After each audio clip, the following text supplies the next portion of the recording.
Hola, ¿cómo están? Bienvenidos a este episodio. División por división, las calificaciones del draft. Toca el turno de la División Sur en la Conferencia Americana. Con esto cerramos la Conferencia Americana. Recuerda, suscríbete al canal. Aquí en la descripción está el link de cada una de las divisiones para que revises lo que hemos hecho hasta el momento.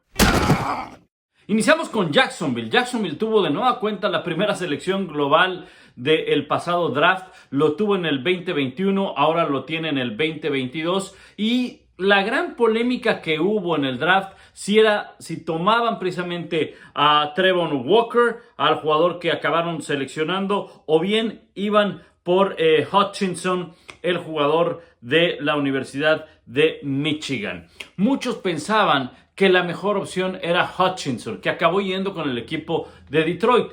Desde mi particular punto de vista, los dos tenían cualidades para estar en lo más alto. Realmente fue un draft donde no había una primera selección global tan marcada como en años anteriores. Ejemplo concreto, el año pasado no había duda que dentro de los 5 mejores quarterbacks disponibles en el draft, el que tenía las mejores calificaciones era Trevor Lawrence. No solamente eso, sino que era una de las necesidades, una de las prioridades para Jacksonville. Por lo tanto, había dos características específicas o dos requerimientos específicos para que Trevor Lawrence fuera la primera selección global. Talento en su posición, mejores calificaciones, necesidad del equipo, en este caso de Jacksonville, y uno de los mejores jugadores calificados all around en la generación del draft. No fue algo similar este año. Este año, si bien es cierto, fue un draft donde se enfocaron mucho en jugadores para ponerle presión al quarterback, ya sea alas defensivas, linebacker externos o lo que ahora se le conoce como el edge, ¿verdad? Que puede jugar en 2 o en 3 puntos. O bien también, pues en receptores abiertos, no había un jugador que despuntara para que fuera colocado como la primera selección global por encima del resto. Y por eso es que la discusión fue hasta horas antes de que arrancara el draft si iba a ser o Travon Walker o bien Aiden Hutchinson de la Universidad de Michigan. Bien. Pues el equipo de Jacksonville se fue por Walker, un jugador de Georgia. Georgia dio cualquier cantidad de jugadores específicamente a la defensiva. Recordarán, esta defensiva de Georgia fue clave para que el equipo ganara el campeonato en la pasada campaña colegial. La defensiva de Georgia era monstruosa. Hablemos de Jacksonville. Su draft no es malo, su draft es realmente bueno. Quizá le faltó un poquito más para alcanzar una calificación de 8 a 9. Yo creo que estaría bien en 7.5, 8, un buen draft a secas. Si estamos hablando de que fue un equipo que seleccionó en la primera global, es que tuvo cualquier cantidad de necesidades. De hecho, déjenme decirles este dato. Jacksonville ha tenido 14 selecciones dentro del top 10 en los últimos 15 drafts. ¿Qué ha pasado? Que han estado ahí, se han llevado el mejor talento.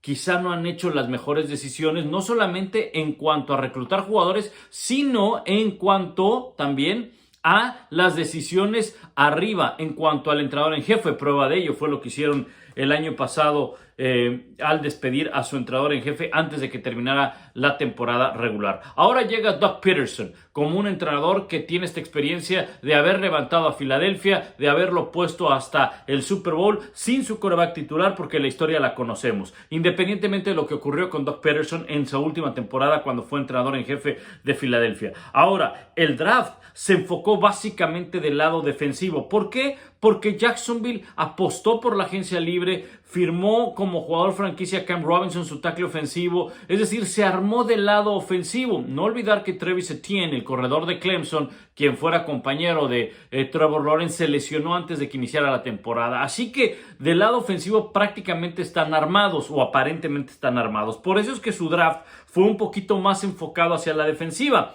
De hecho, sus dos primeras selecciones, Trevor Walker a la defensiva de Georgia, después fueron por Devin Lloyd, un muy buen linebacker de la Universidad de Utah. De hecho, fue el primer linebacker seleccionado de la posición en el draft.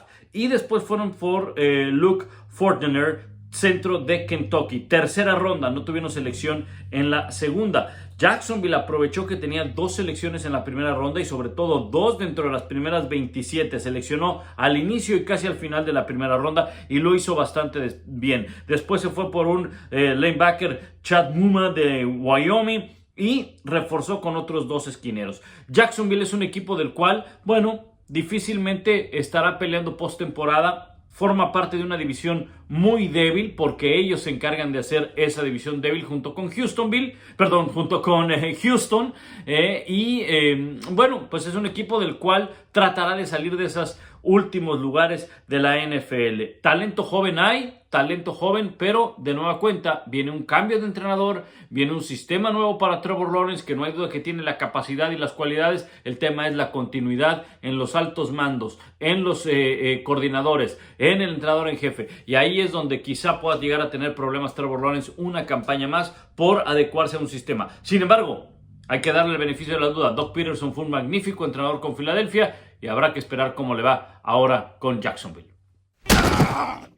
Houston, uno de los equipos junto con Jacksonville que el futuro no es nada alentador. Sabemos lo que ocurrió con Houston en la campaña anterior, todos los problemas que tuvo Deshaun Watson, prácticamente no jugó, no tenían quarterback, no tenían entrenador. Fue un desastre Houston. El draft para los Texans realmente se puede calificar como bueno. Si ustedes me dicen, oye, ¿qué necesitaban? Pues necesitaban de todo. Prácticamente lo que dejó Bill O'Brien cuando fue entrenador en jefe y gerente general, dejó un desastre, dejó toda una casa tirada, y luego el propio Deshaun Watson se encargó de revolverla toda, de hacer todo un verdadero desastre en Houston por lo ocurrido en el tema legal y en el tema extracancha. Ahora, lo que puede ocurrir con Houston es que es un equipo del cual se puede ir armando de selecciones. Ellos tuvieron un buen draft, tuvieron 2 selecciones en la primera ronda, otras 2 más en la segunda ronda, es decir, dentro de las primeras 44 posiciones, Houston tuvo 4 selecciones, de las cuales de inmediato tienen que dar y tienen que rendir frutos para que este equipo pueda salir del fondo de la división. ¿Le va a costar trabajo? Definitivamente, porque el tiradero es mucho, es por todos lados. Al cuarto que vayan en la casa de Houston va a haber cosas tiradas y no se levanta de la noche a la mañana, se tiene que ir levantando poco a poco, pero para que eso lo pueda hacer tienes que funcionar en 2 aspectos. Draft, que no va a ser a corto plazo, va a ser a un mediano plazo. Sobre todo las primeras 4 selecciones tendrán que rendir frutos esta campaña para empezar a tomar la titularidad. Y la agencia libre, que va a tener que ser de inmediato. El tema también va a ser, bueno, ¿quién es el quarterback? Davis Mills es el quarterback. Bueno, aparentemente así es, porque no seleccionaron a un quarterback. Ellos podrían haber seleccionado un quarterback, aunque bien saben que la generación no es tan fuerte. Quizá por eso mismo le van a dar la oportunidad a Mills esta campaña, y probablemente para el siguiente año, cuando viene una mejor generación de quarterbacks en el draft, puedan llevarse un buen quarterback. Houston no va a salir de los primeros 10 lugares para la próxima temporada en la primera ronda. Es decir, va a estar dentro de los últimos lugares de la NFL para esta campaña. Por lo tanto, no es que se den por vencidos, es que conocen su realidad y saben que mejor es esperar este año que no hay buenos quarterbacks, al próximo donde pueden llevar uno bueno, y este año sí reforzar en posiciones que les hacía falta y que había gran talento. Por ejemplo, esquinero, Derek Stingley Jr. de LSU, uno de los mejores, lo llevaron tercera global, un jugador de impacto inmediato. Un guard ofensivo, Kenyon Green, también de lo mejor en su posición, de Texas A&M, de 15 global de Texas A&M, y Jalen Pitre, safety de Baylor, segunda ronda, 37. Este chico estaba programado para irse también quizá en la primera ronda, pero ahora el encontrarlo en la posición 37 de la segunda ronda habla de un buen draft. Y no se diga Johnny Michie, tercero, receptor de Alabama, que si bien es cierto es un jugador muy rápido, con gran velocidad, que va a ayudar muchísimo. Lo encontraron en una segunda ronda en la posición 44 global, y aún así luego tuvieron a una tercera ronda en la número 75 con Christian Harris, también de Alabama. O sea, realmente el draft de Houston es muy buen draft. El tema es que hay tantos huecos que llenar en este equipo que difícilmente creo que puedan salir adelante, pero al menos su calificación para muchos es de una letra B, es decir, un 8 y medio. Hicieron un buen draft los Texans. Indianapolis, ojo con Indianapolis, es un equipo del cual yo creo que va a dar mucho de qué hablar y ya habrá tiempo cuando se acerque la temporada de hablar de este equipo, porque para mí es uno de los conjuntos que más me gusta, sobre todo por la llegada de Matt Ryan. Ojo, Matt Ryan todavía tiene algo que entregar en la NFL. Estoy de acuerdo, no es un quarterback móvil, pero tiene un gran brazo. Dejen a un lado el que se haya ganado Super Bowls, el que perdió un Super Bowl, el que le dieron la vuelta al Super Bowl. Bueno, no solamente fue cuestión de él, fue cuestión de todo el equipo. Matt Ryan en algún momento fue MVP de la NFL y llevó un equipo hasta un Super Bowl con una ofensiva dinámica, explosiva. Ahora con Indianapolis no va a depender solamente del brazo de Matt Ryan, que todavía tiene para entregar en la NFL, sino va a depender de un equipo a su alrededor y de un gran entrenador que tienen como Frank Reich. Indianapolis tiene uno de los mejores corredores en la NFL con Jonathan Taylor, gran línea ofensiva, una buena línea defensiva, un buen grupo de receptores que además se vio reforzado en el draft. El draft de Indianapolis fue bastante bueno. Para los expertos, calificación de B, 8.5, 9. ¿Qué hizo el equipo de Indianapolis? Bien, pues seleccionó en la segunda ronda. Con el cambio de Matt Ryan, ellos no tuvieron primera ronda, pero se llevaron a Alec Pierce, jugador de Cincinnati. De ese equipo de Cincinnati que llegó hasta una semifinal nacional, siendo una conferencia pequeña o perteneciendo a una conferencia pequeña a la Universidad de Cincinnati. De inmediato, un arma bien importante para Matt Ryan. Hay que tomar en cuenta que tienen a Michael Pittman Jr., tienen a Berhan Raymond, tienen a jugadores interesantes. Berham Rainer, tackle ofensivo, quiero decir, que lo seleccionaron. Va a ser una muy buena dupla Alec Pierce con Michael Pittman Jr. Ahora, la llegada precisamente de Berham Raymond, el tackle ofensivo de Central Michigan, es de inmediato para cuidarle el costado, para fortalecer la línea ofensiva que de por sí es muy buena. Entonces, tienen Alec Pierce, receptor abierto de Cincinnati. También, tercera ronda, 73 global. Jelani Woods, a la defensiva de Virginia, otra arma ofensiva para Matt Ryan. Raymond, del cual ya decía, tackle ofensivo. Y de inmediato, después de eso, se fueron por el lado defensivo y trajeron a Nick Cross, safety de la Universidad de Maryland, en una tercera ronda. Ellos tuvieron, a pesar de no contar en una primera ronda con una selección, ellos tuvieron 4 selecciones dentro de los primeros 100 jugadores. Dentro de las primeras 100 globales tuvieron 4 selecciones, lo cual no es nada malo si tomamos en cuenta que no tuvieron una primera ronda. Y con el cambio de Matt Ryan creo que se van a beneficiar bastante. Es un equipo, el de Indianapolis, el que hay que seguir de cerca. Matt Ryan es un jugador con una gran experiencia dentro del terreno de juego. E insisto, Frank Reich es uno de los mejores entrenadores que hay. Ha tratado de mantener este equipo en la pelea. En algunos años los ha metido a la postemporada y en cada año ha tenido un quarterback distinto para iniciar la temporada por diversas cuestiones. De nueva cuenta, en este 2022 tendrá otro quarterback titular diferente. Tendrá ahora Matt Ryan, que creo que las expectativas son más altas para Indianapolis que las que tuvieron el año pasado con la presencia de Carson Wentz. Tennessee, un equipo del cual pues hay grandes expectativas, fue el campeón de la división, fue el mejor de la conferencia americana, se esperaba que pudiera llegar lejos, sin embargo se toparon con Cincinnati y los errores les cobraron factura y quedaron eliminados. Y eso que tenían a Derrick Henry en aquel partido de postemporada ante Cincinnati, que se perdió gran parte de la campaña. Bueno, ellos hicieron un cambio, hay que recordar, se fue A.J. Brown, su receptor abierto. Fue un cambio, creo yo, hasta cierto punto muy inteligente. A.J. Brown no está considerado dentro de los mejores receptores que hay en la NFL, por lo tanto, desprenderte de A.J. Brown y buscar a alguien que lo pudiera suplir o que lo pueda suplir en el draft no es una mala apuesta. Y por eso es que ellos, en la primera ronda, 18 global, tomaron a Treylon Burks, receptor de Arkansas. Su cambio fue con Filadelfia, no hay que olvidarlo. Por lo tanto, ellos se movieron en el draft para buscar precisamente llevarse a Burks, un receptor abierto. Por lo tanto, les dio, creo yo, al menos esa oportunidad de cubrir el hueco de A.J. Brown. No hay duda, la experiencia no se va a comprar con un novato. El novato tendrá que ir ganando la experiencia, tendrá que ir adquiriéndola. Pero creo que Burks puede de alguna manera cubrir esa baja de Brown. También perdieron, no olvidar, a Julio Jones, su receptor abierto. Pero esta ofensiva gira alrededor de Derrick Henry. Y hay otras armas con las cuales puede este equipo ser competitivo, partiendo también de su defensa.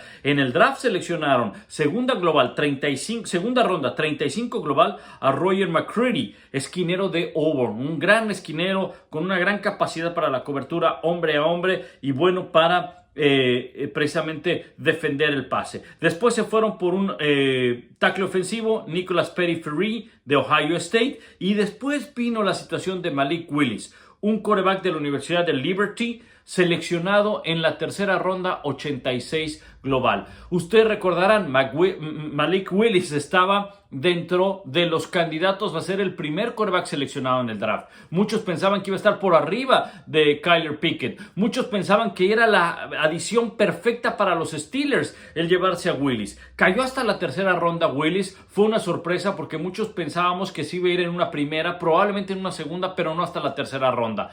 Pero creo que la posición a la que llega Willis y sobre todo al equipo al que llega Willis le cae perfecto, porque bien puede llegar a ser el quarterback titular de Tennessee. No esta campaña, definitivamente que no. Ryan Tannehill tiene amplia experiencia e independientemente de que Ryan Tannehill no es un quarterback del cual vas a apostar mucho para pensar que te puede llevar un Super Bowl, pero esa experiencia creo que lo debe de mantener como el quarterback titular para esta temporada. Ojo, Ryan Tannehill no jugó bien en la postemporada, cometió errores y las intercepciones fueron costosísimas en aquel partido que perdieron ante Cincinnati. Pero aún así, creo que Malik Willis está en un proceso donde debe de aprender, donde debe de tomar experiencia, adecuarse a lo que es la NFL y el próximo año, en el 2023, tomar esa titularidad. Si llega antes, bienvenida. Probablemente sabemos que Malik Willis pueda estar listo antes. ¿Cuándo sabemos que un quarterback está listo o no? Difícilmente hasta que lo pongas a jugar.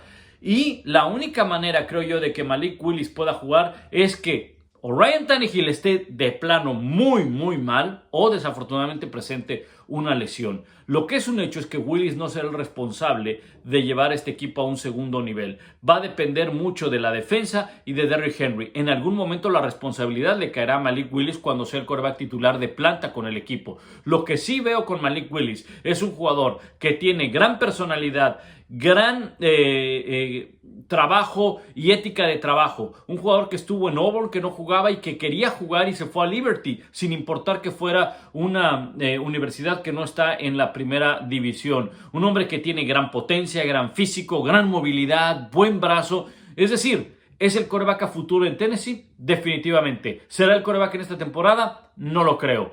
Pero el draft que hizo Tennessee, para muchos fue un muy buen draft. 8.5, 9 de calificación, letra B. Reforzaron muy bien varias áreas, sobre todo la del receptor abierto, ala cerrada, línea ofensiva y alguno que otro defensivo que tomaron en rondas más adelante. Así que un buen draft para Tennessee y ojo con Malik Willis. Puede llegar a ser el quarterback franquicia en Tennessee. No te olvides suscribirte a mi canal, déjame tus comentarios aquí abajo de qué división quieres que hablemos. Aquí mismo en los comentarios están los links de las otras divisiones que hemos analizado y nos vemos en el próximo episodio analizando el draft división por división.